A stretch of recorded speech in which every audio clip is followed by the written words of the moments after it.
I'm George McKay, Chair of the Land Conservation Committee. John? My name is John Weiner. I'm actually supervisor for District 19.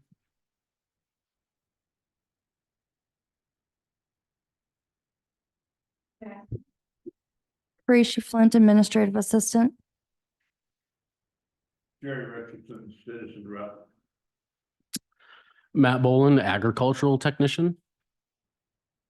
Seth Hackbarth, engineer technician. Charlie, citizen rep. Ben Upper, Public Conservation Department. Brad Cooley, DNR Wildlife Damage Specialist. Dan Grady, Ashland County Administrator. Pat Kinney, County Board Rep. George Bousset, vice chair of the committee. Mary Jo Gingras, County Conservationist. Thank you. Public comments? We got any public comments? None online? Awful good blueberry. That's a good comment. All right, let's get with the approval of the minutes. I need a motion to approve the, Bousset so moves to approve the minutes. I'll second it. motion been made and seconded to approve it. Any additions, corrections, comments? All in favor signify by saying aye. Discussion and decision on wildlife damage program. Who's got that one, Mary Jo? That's a PowerPoint presentation that Brad is going to give from the DNR perspective to talk about the wildlife damage program. So we've been talking about this for a few months, splitting off. We decided to split off the ag technician program and the wildlife damage program. And basically today we have to make a decision if we are going to keep implementing the wildlife damage program. And it would be funded now at a 50% position. So we can discuss, Brad's going to talk about the program itself, the benefits of having the state run it versus the county. And then we're going to have to make a decision today about how you guys want to handle the future of the program. Welcome, Brad. You.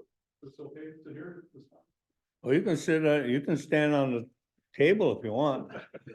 Yeah, and then for the microphone, there's a little person on there. Yeah. And then your speaker will light up red. Perfect. Is that working? All right. So yeah, my name is Brad Cooley. I'm the wildlife damage specialist for DNR. So I oversee most of DNR's wildlife conflict programs, our wolf depredation program, our urban and nuisance programs, and then also the wildlife damage abatement and claims program, of course, is what Ashland, Bayfield, and Iron counties are part of, and you guys administer. Next slide, please. So just a reminder or kind of a refresher, and I did make copies of the handout, so hopefully everyone got a copy. You know, the wildlife damage abatement and claims program is a DNR program, a state program. It's funded through the sale of hunting licenses. So there's a $2 surcharge on each hunting license. Then also the sale of antlerless deer bonus permits are the funding sources that fund that program. So by state statute, you know, it's a DNR program. However, it has to be administered through the county. You know, so you guys are responsible for administration and oversight of that program. Things like approving claims, approving budgets, approving crop prices, hearing any appeals if there are any. So the county is responsible for that. And the DNR cannot administer the program on behalf of a county, you know, so if you guys choose not to participate, then unfortunately we don't have a program in the county to assist the agricultural producers. I do want to make a distinction here between program administration versus program implementation. So what we're here to talk about today is actually program implementation. You know, like I just said, program administration, the county is responsible for that. The county will maintain all oversight of the program, all decision authority. What we're talking about today is program implementation. And that's the individual that actually is out in the field, that meets with producers, enrolls them in the program, verifies damages, conducts crop appraisals, puts the claims together, then brings them back to the county for approval. So what we're talking about here is who's on the ground, who's meeting with producers, and who's actually doing the on farm or on the ground services.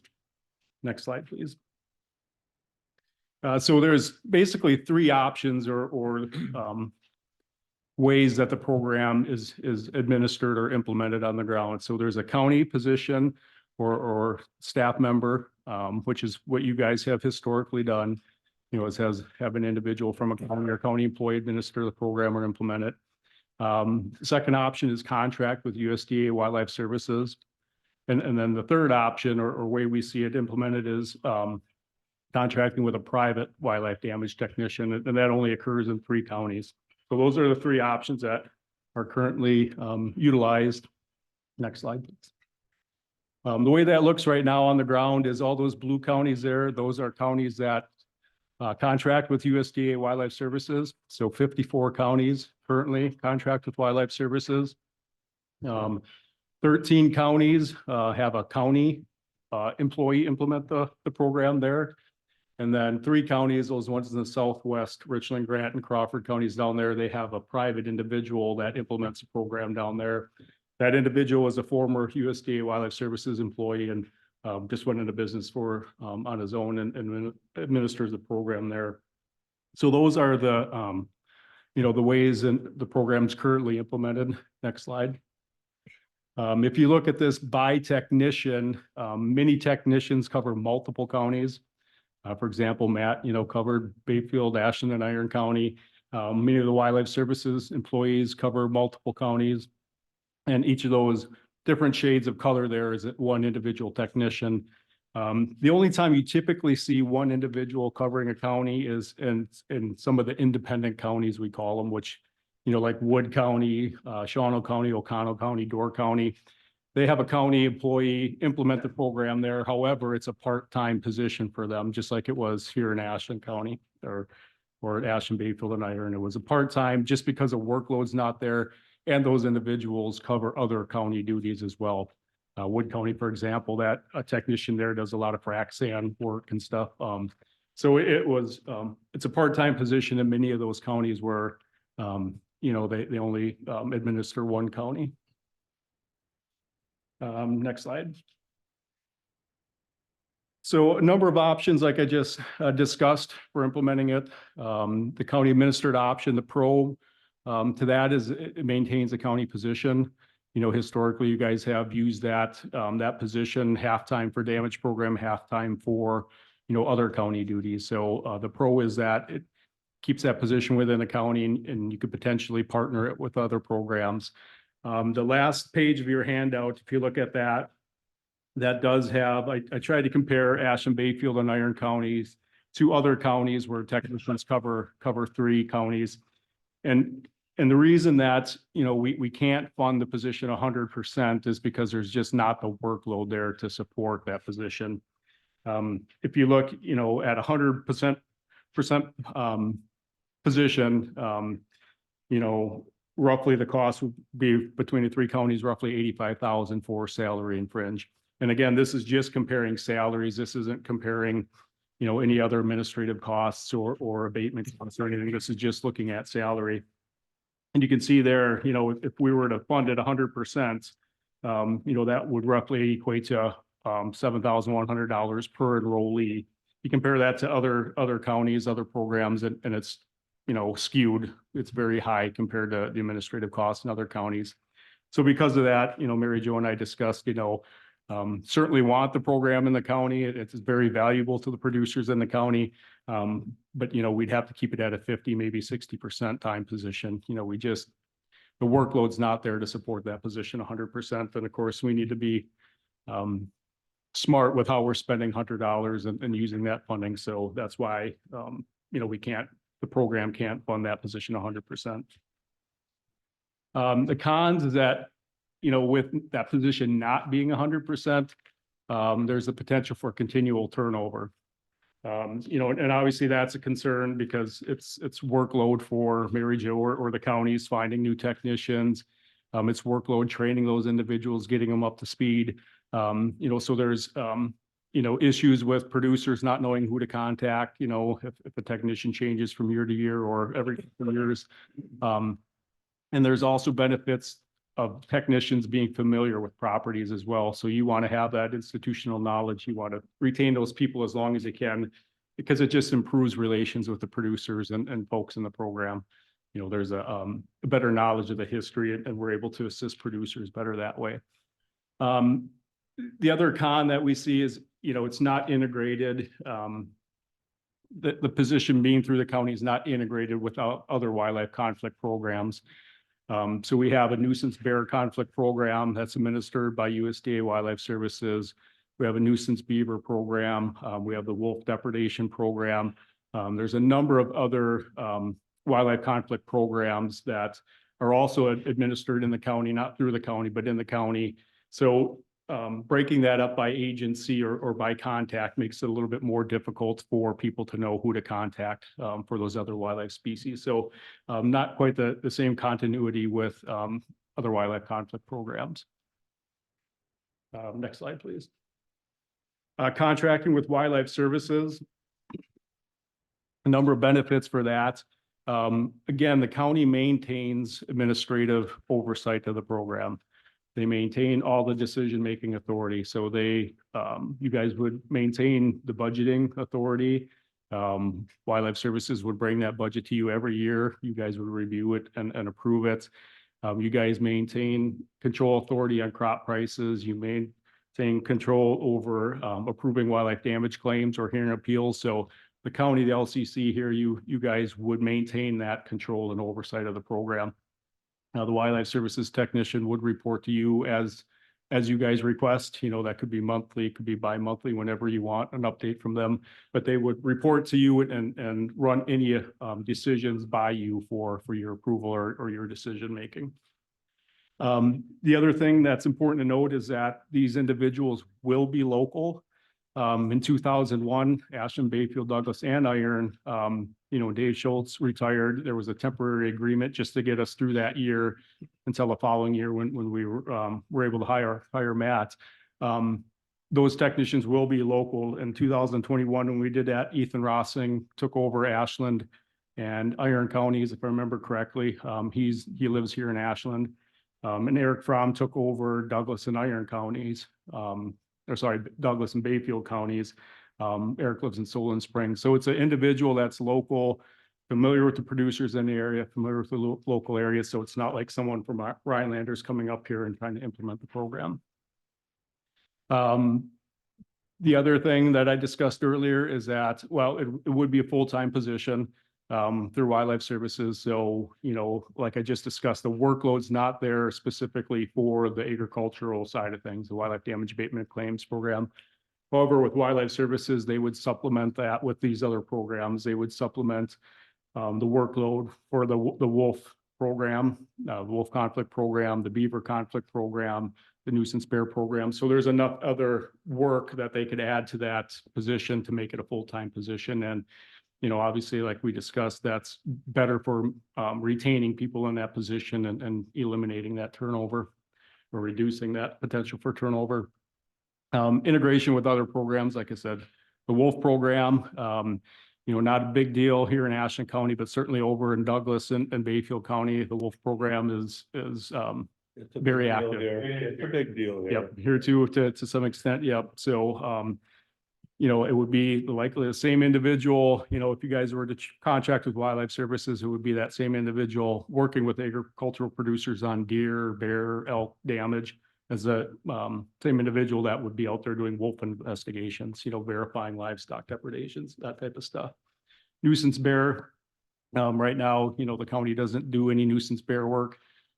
We contract in our contracts with Wildlife Service to handle all our nuisance bear conflicts. So if there was a bear here in Ashland, and we've had plenty of reports of bear here in Ashland, you know, it would be that Wildlife Services specialist that's setting traps and trying to relocate those bear and resolve conflicts that way.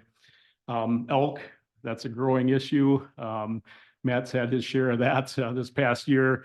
You know, that individual would cover both agricultural side of elk, but then also the nuisance elk type situations, elk deer collisions, elk, you know, browsing issues and stuff.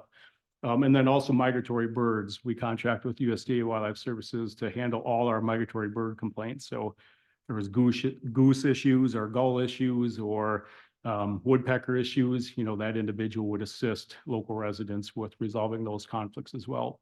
So it's one person covering a variety of wildlife species, which is a little bit different than what happens now.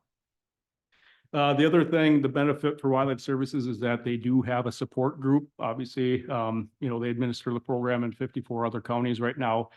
They roughly have 25 full-time employees, but then they also bring on seasonal staff. And at that point, there's 50 to 55 employees on staff. So if something would happen, someone gets sick or someone gets injured, something happens and they can't cover, they have backup. They have other employees that they can rely on to bring in there to help assist with that workload and make sure that, there's no gaps in response to residents.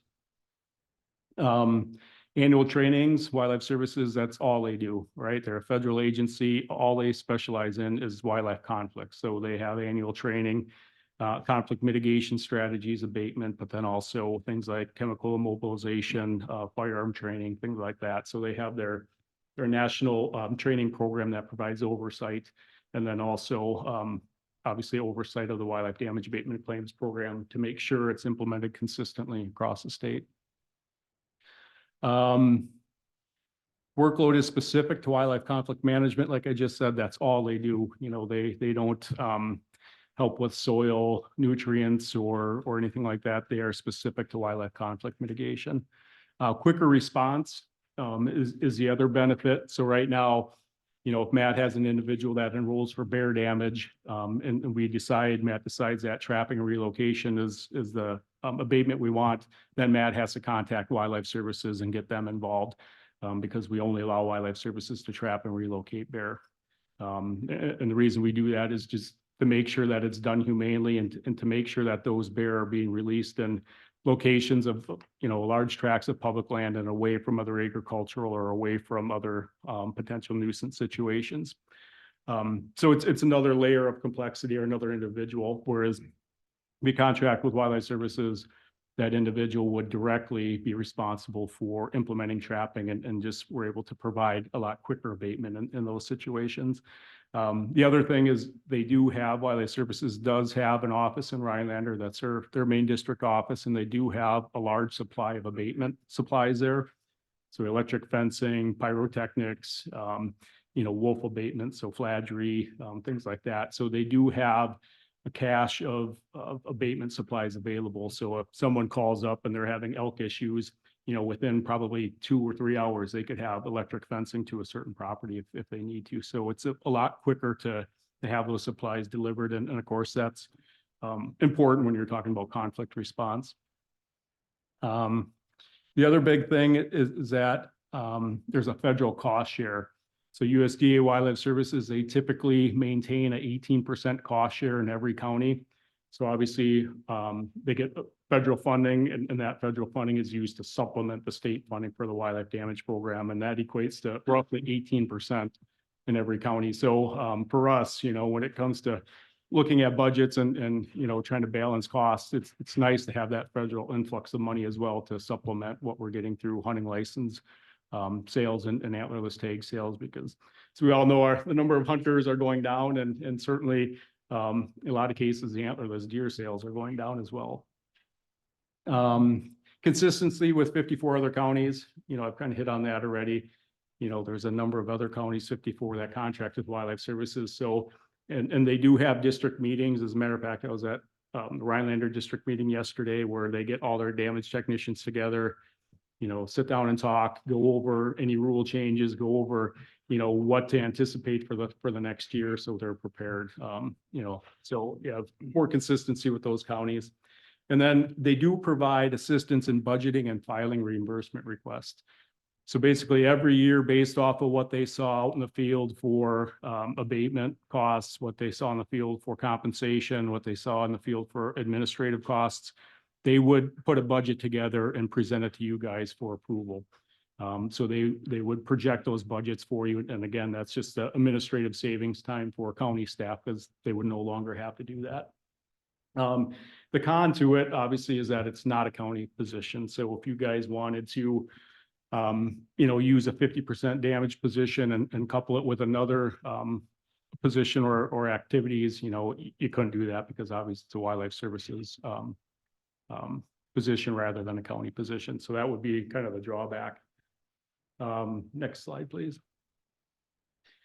Some other things to consider, the budget and reimbursement request. I kind of hit on that already. You know, they would prepare that for you, but ultimately you guys, the county would be responsible for submitting that because it's an administrative activity. And like I said, you guys administer the program. They just implement it on the ground. So you guys would still have to do the budgets, approve the budgets and approve any reimbursement requests that are sent to DNR. There's a 5-year agreement. So every 5 years, there's a county plan of administration. So there's 5-year agreements that we need to look at. Wildlife Services, you know, would prepare that or have that ready for you guys every 5 years, you know, if you wanted to renew. Or the other option under there is if you guys decide in 5 years you want to go back to a county position, you have that option as well. Those 5-year plans of administration are designed to be flexible, and at any point they can be amended or changed, you know, during the process. Just wanted to mention the legislative uncertainty.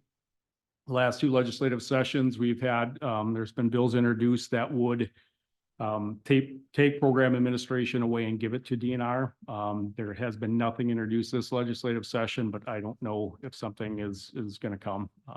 I've heard talk about another rule package being introduced by the Farm Bureau, but I don't know. I can't say for certain if that's going to happen.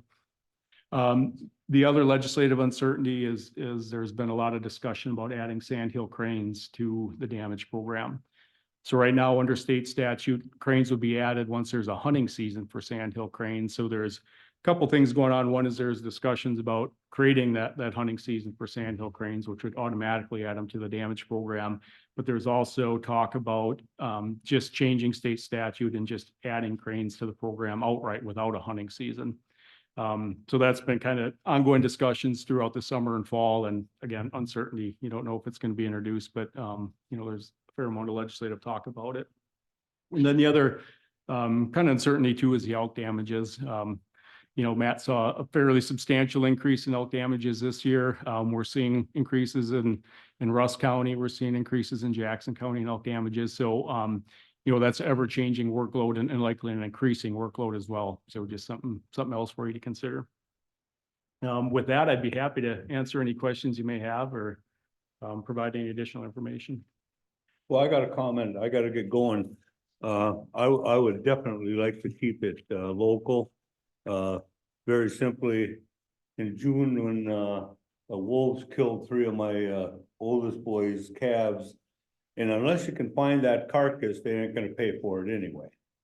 You know, and he says, well, how do you find the carcass after they drag it off? I says, the best thing you can do is watch for the vultures.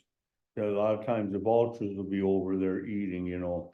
Well, the elk are down there. We've got calves, we've got cows, we've got small bulls already on the Marengo River. And I noticed, and we've noticed, we've got a wolf pack there right now. And the elk are kind of congregating towards the cattle because for protection. You know, this is nature. They're pretty cool. And they got the elk and the calves right in front of their house. These elk and both calves survived. We had 2 collared cows, and they both had calves in June, and they both survived. We seen them here about a month ago.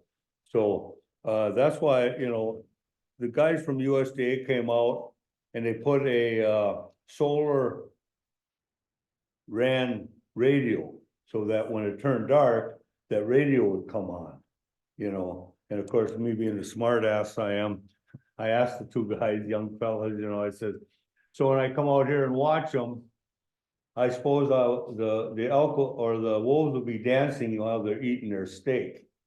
That was the end of our discussion. Because kind of that's, you know, I said, how long is it going to last? He said, well, 2-3 weeks. So when we got somebody on local, they already know where this pack is. They can already do that. A few years ago, he lost some calves and they put these flags all over the place. Seemed to work. As soon as they took them down, a week later, they had killed another calf, you know. So I really think we need a local, somebody that can help, you know, somebody who knows stuff, knows the people, knows the area. Mhm. And we, like you said, there's a lot of elk down there in the valley now that they're coming down into us, so. That's my thoughts. I Yeah. gotta roll, thank you. Yep, and I would, just to reinforce, I think that would be a benefit of going with Wildlife Services because they are local. Ethan is local, he's out of Ashland here. Very good understanding of the producers and of the wolf packs as well. They assist in our winter wolf counts and wolf tracking. So they're very aware of where the wolves are. The problem with wolves obviously is they're endangered. So our toolbox for managing wolves are extremely limited and it's limited to non-lethal at this point. So it's the scare radios like you talked about, the Fladry.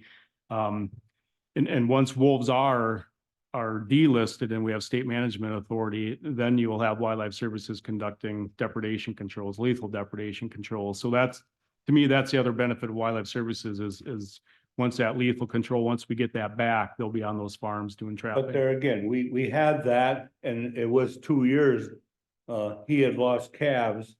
And everybody within a 3 mile radius got a kill permit. I got a kill permit. I live a half a mile from them. We all got kill permits. Well, what? For kill a wolf, when they were delisted. Well, another year later and they're all listed again. Now we're up to that 1,000, 1,100. Where we were at 700, 800, now we're starting to get more packs and if they're delisted, we've got that group that's fighting for that other end real hard and maybe when the administration changes, it might change, but I had no hopes in that. We gotta go with what we got, back in the 90s when we went with the wolves. They wanted 500 in Wisconsin. Like I said, the specialist had a meeting here some years ago and he said, in the spring, we're up to 2,000 to 3,000 wolves. But anything will kill a wolf, coyote, anything will kill a wolf. So by the fall, with the mange and everything else, they're down to about 1,000, 1,100. That's about where we are right now, so. Yeah, that overwinter count, it's 1,000, 1,100 somewhere in there. Yeah. I don't think you're gonna find any argument from DNR staff. We're all hoping they'll be delisted and state managed, but when and if that happens. Well, we all know wolves will multiply like dogs, like rabbits. I mean, they multiply fast if they got a lot of food and everything else, so it ain't gonna go away. Yeah, yep, Anyway, I gotta go. Thank you so very much, Brad. thank you. Will the chair yield? I got a question. Supervisor Mika is absent in the meeting as vice chair. I'll chair the meeting from here on out. Recognize Mr. Richardson. Brad, I'm under the understanding that the DNR program with the wildlife division completely and totally is from license. Premiums from license, correct? Correct, yes. Okay, you didn't mention turkeys, and I'm not trying to beat you up. Please don't get that impression at all. Sure. I'm not what it's about. We're both trying to solve the problem. I talked to several landowners because the issue on the table is we're concerned about it. We're going to take it over here or the DNR. And they felt that it probably wouldn't be treated fairly if I asked them what they want us to do. Can you hear me? Because I talk awful loud. Okay. Do you just turn your speaker on, Jerry? Just press the person. Just perfect. Okay, and we need to, you didn't mention the turkeys, but I know that's all part of the program, but the problem is we're not funded completely and totally sufficient, and I've talked to numerous landowners, and I'm afraid we're going to encourage violating if we don't have it funded properly, and nobody wants violators. We don't want that. We don't want that. And we like that wildlife, but the farmers are telling me that, and I know their margin of profit is so slim that anytime one guy gave me well, I'm not going to bore the whole committee with it a long time, but he told me, he said, just pretend you open your refrigerator. And he said, every time somebody walks by, they take something out. He says, you're going to starve. And he said, that's what's happening when wildlife comes up and it's not funded properly. The damage, they hadn't felt that they were And they felt that if the DNR took it over, they'd probably be treated worse. Now, I'm not, but I'm just saying that some of the consensus that's out there. And you probably don't know, but I live right next to George and and you didn't realize it, that we have a wolf problem here too. I have a trail camera out and I haven't seen any wolf. I saw the elk down by us. It's only 12 miles south of here. And I was surprised to see that, first of all, but there is a problem here. And how do we solve it? We need funding. And when you tell me that the funds you only can fund it partially, that scares me, because then you're encouraging violation and the taste in the people's mouth is bad, and it's, they said, well, we didn't introduce the elk and we didn't put a restriction on the wolf. And I don't know if the wolf's the problem, but whatever it is, if it's ruining, for making it tough on agriculture, well, it is, but the bear wildlife bear thing seemed to be going okay, as far as I know, and hats off to everybody on the committee here, on the management group here that run things. But we do have to figure out a way we can get more funding, because that's the issue. And especially now because of the elk. Also, it's really increased your load to the point where you can't do it all. So I can ramble on, but that's all I have really to say. I'm concerned about the funding, because I always felt that everybody complains about license. I'm buying license at their high price. Well, that's what it's supposed to be protecting. Yeah, let me clarify. I should clarify. So as far as the One second, program please. funding, there is sufficient funding. That The chair will recognize the speakers, please. We are a very limited amount of time here. We have about 25 minutes to complete our agenda. Okay. So, chair recognizes you. Yeah, so let me clarify. So the program does have sufficient funding. There is actually a surplus in the account right now. So if there is additional need for abatement supplies or anything like that, yeah, the county should be requesting those, and we can fund that stuff. When it comes to compensation, there are statutory limits on the compensation that we can provide. And I know there has been legislative interest on increasing those compensation amounts. So, I know that's being looked at, but again, that's a legislative issue, and I don't know if they'll make any changes. What I was referring to about funding was, if you look at the cost to administer the program in Ashland, Bayfield, and Iron County, because there is such a limited number of producers enrolling in the program, those administrative costs are extremely high when you compare it to other counties where there's more enrollees. Those technicians cover multiple counties or additional counties. So that's what I was referring to as far as costs is, we're trying to make sure that we're being responsible, that funding and looking at administrative costs per county and to fund Ashland, Bayfield, and Iron County with one individual, at 100% position. Those administrative costs are super high when you compare them to other counties. So yeah, the budget is okay. The damage account is okay. We do have a surplus in there right now, so it's not a matter of having funding for abatement and supplies. It's just trying to be responsible with those administrative costs. Brad, can you tell him the cost, just in case he didn't see it? Yeah, it's on the back page of the handout there, but to fund the program at 100%, it was projected just in salaries, that would be $85,000 in salaries for the three counties. So if you compare it to other counties that have, one individual covering three counties, we compared it to Polk, Barron and Washburn, Richland, Grant and Crawford, and then Forest, Lawrence, and Marinette County.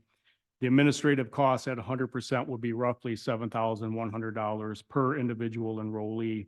Those other counties, you can see it range from $750 up to as high as, $2,900. So to fund a position 100%, for Ashland, Bayfield, and Iron County, it's substantially higher than what we see in other counties. So at this time, the chair would like to recognize we have representatives here from Bayfield and Iron County, and invite either to make a statement if you wish to do so. I have some questions. You have to go to the mic and turn the mic on to speak, please. And please introduce yourself again. Heather Palmquist, Iron County Land and Water Conservation. So Brad, I have a couple of questions.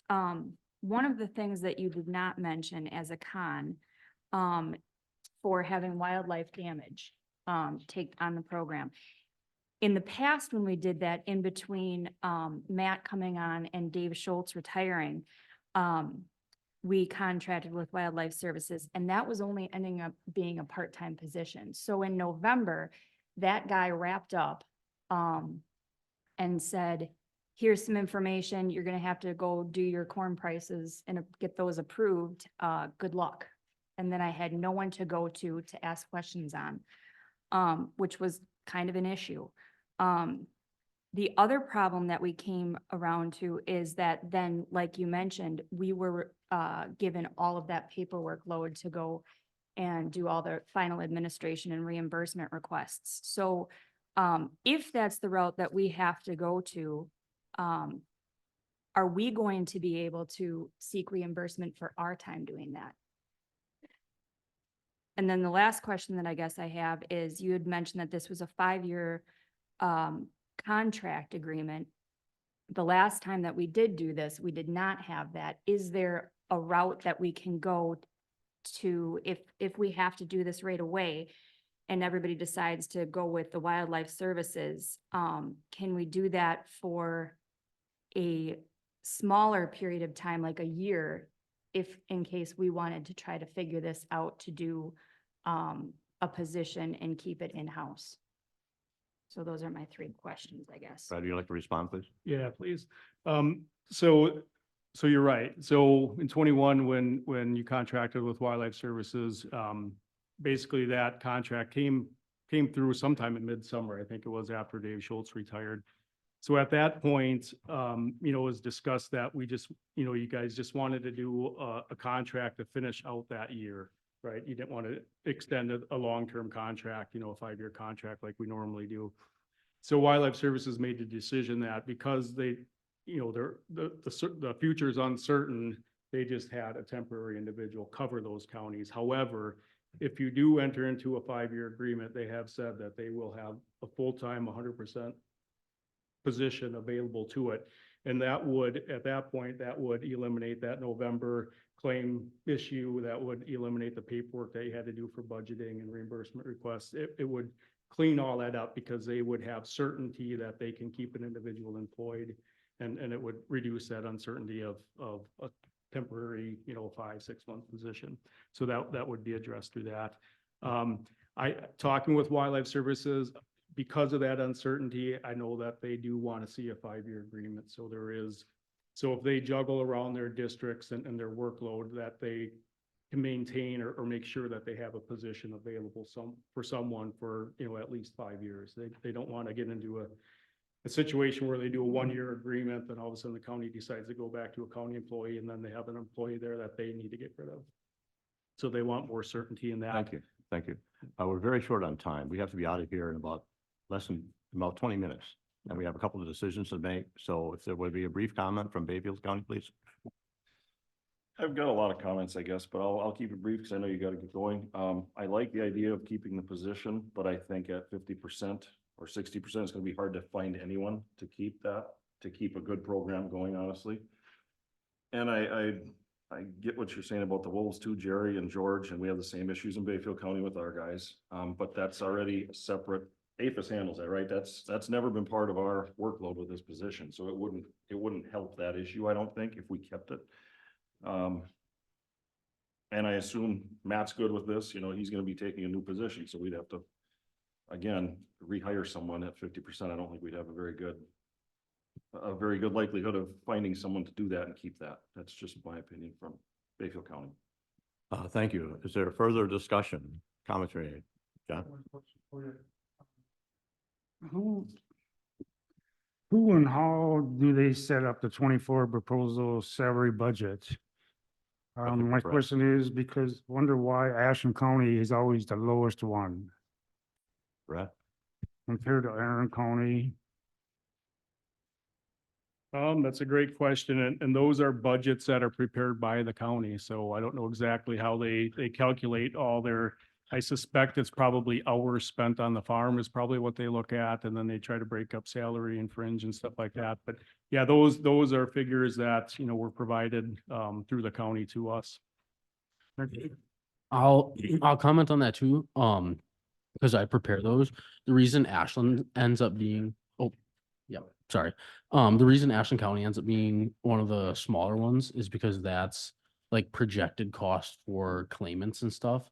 And there are claims and abatement materials that are used, and for like the APHIS contract, especially the one in Iron County is by far and away the largest one. I want to say it was around 17,000 or something, where Ashland's is low. It's just a couple $1,000s.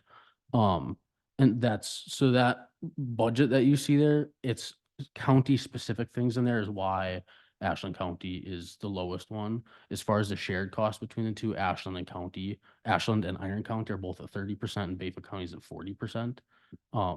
So as far as those costs go, if you look at that way, it's a lot more specific. County specific ones, there's a difference, and that's why the budget is so different there. Are there further questions or comments from members of the committee? Charlie? I don't have my arms around any of this, and I apologize. It's a lot of numbers and a lot of difficult, and I don't understand the separate problems. How do we do something what would we do that would satisfy the most people here? Can the cons come to a consensus on what they would like? And then I can support that, because I can't arrive at any decisions on my own here. I apologize. I'd ask Very Mr. Gingras to address that question.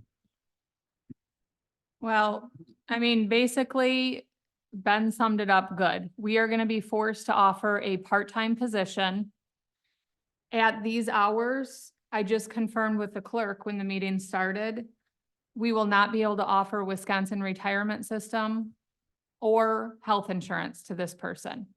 So we're gonna be going out there and trying to create a position for someone at 50 or 60% time that we will have no ability to provide any benefits.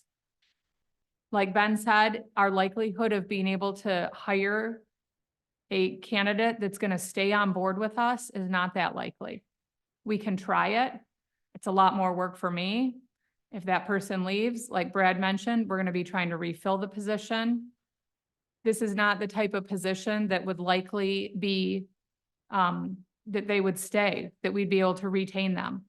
And that's why for our 25-year history of this program, we've combined it with other tasks so that we could make it whole, or at least whole enough to provide benefits. Dave Schultz was not entirely full-time, but he worked enough hours to get benefits. And if we wanted to increase the hours, then the county would have to backfill that other 20–30%, which would equate to probably $30-ish, $40,000. I never ran the numbers for that. And I don't know if the county would be prepared to do that. So in my opinion, it's going to be very difficult to find a qualified candidate that we're going to be able to retain. I do think we could probably hire someone, but my greater concern is with retention and training. And we probably spent 200 hours training Matt over the last couple years. And that's a lot of time to invest in a person that doesn't stay on board with you.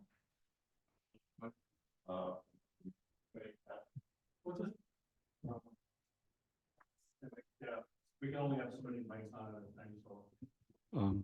So if they flash green, then others have to turn them off. So for clarity on when we talk about, you mentioned a 60-time position, are you talking about if the counties go together and hire a position versus wildlife services? So I think there's agreement that we want someone in the role for wildlife abatement. I don't think there's any question about that. And so if we went with wildlife services, are we essentially getting full-time service without having to pay for a full-time position? And is, yeah. So I appreciate everybody's trying to leave this to committee, but we're, as a committee, I think we're looking for direction, especially given the clock. So if I'm reading Iron and Bayfield County correctly, are you supportive of wildlife services being the direction going forward? Is that what your preference is or not, or? I won't say it's 100% our preference, but it's the best route to go, I think. Unless Because we've we're got willing- 100 Then if we contract with wildlife services, we've got we've got a person that can get out there and do all the work Matt did.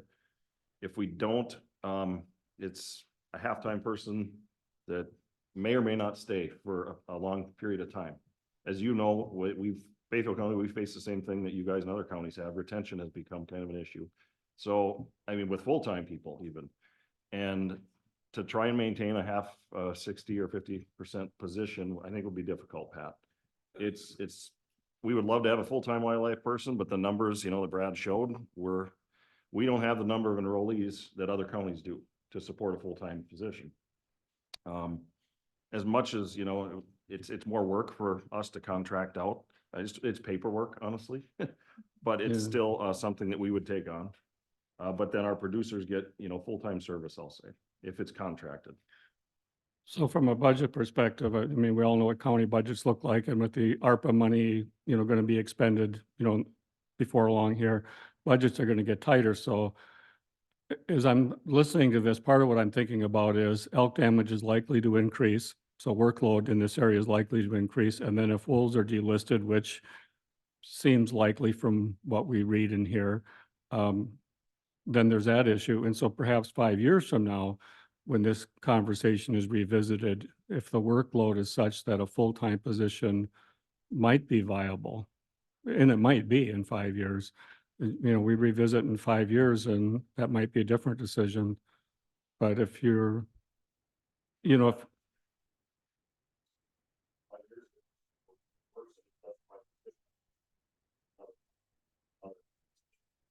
Well, the gentleman yield, we have Yes. a very short time.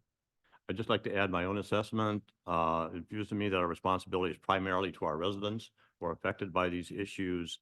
And it strikes me that it's a clear, simpler process to have all these issues in one basket. And I favor passing this responsibility to Wildlife Services. Are there further questions or comments? Charlie?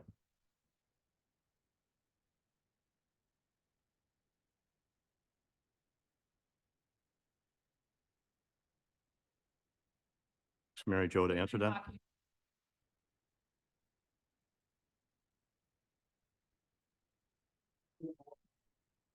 Beg your pardon? Well, if there's no motion, there's no action. So does anybody care to make a motion? Okay.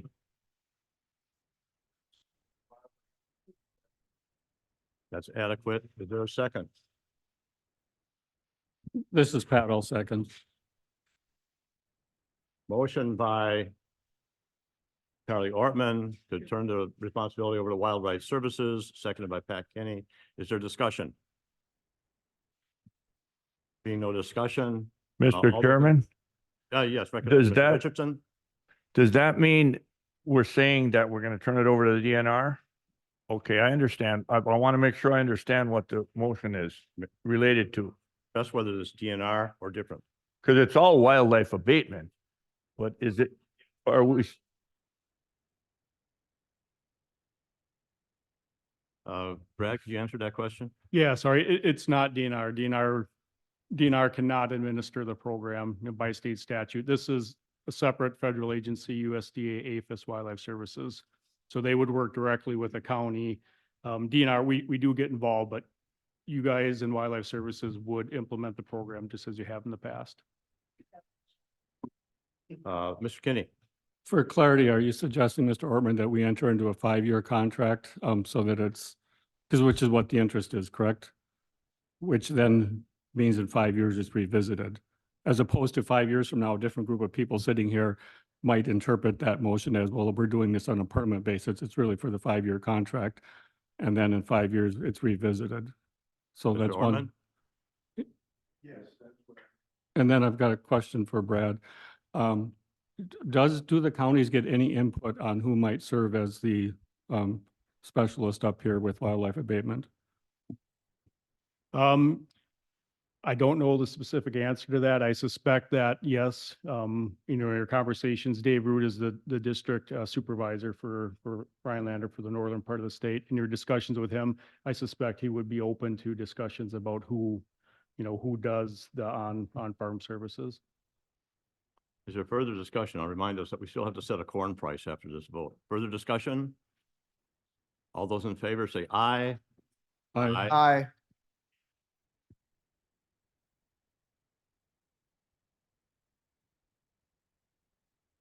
Okay, going on to the next item in the agenda, which is the approval of wildlife damage program 2023 crop damage prices, and I recognize Ms. Gingras.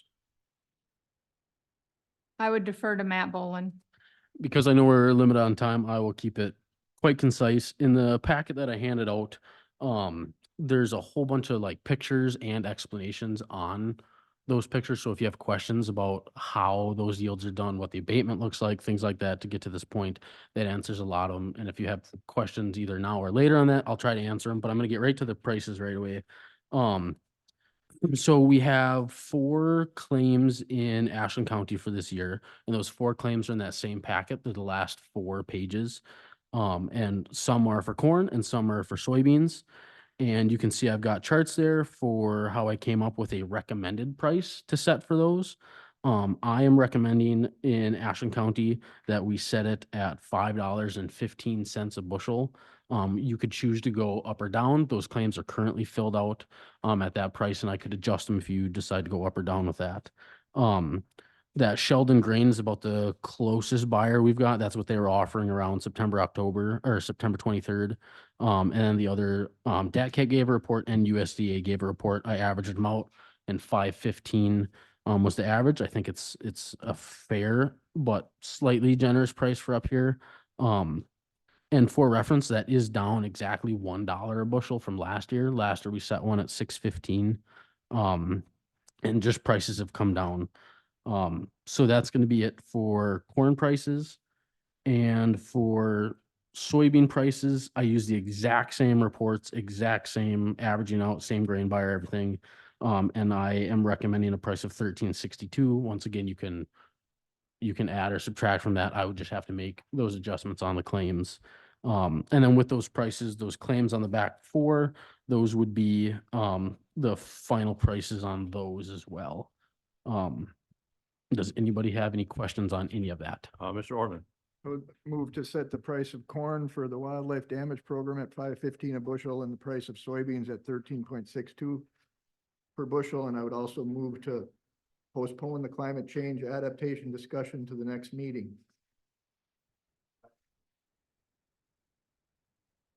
I second it. Second by Mr. Richardson. Is there discussion? There being no discussion, all those in favor say aye. Aye. Any opposed? The motion is carried.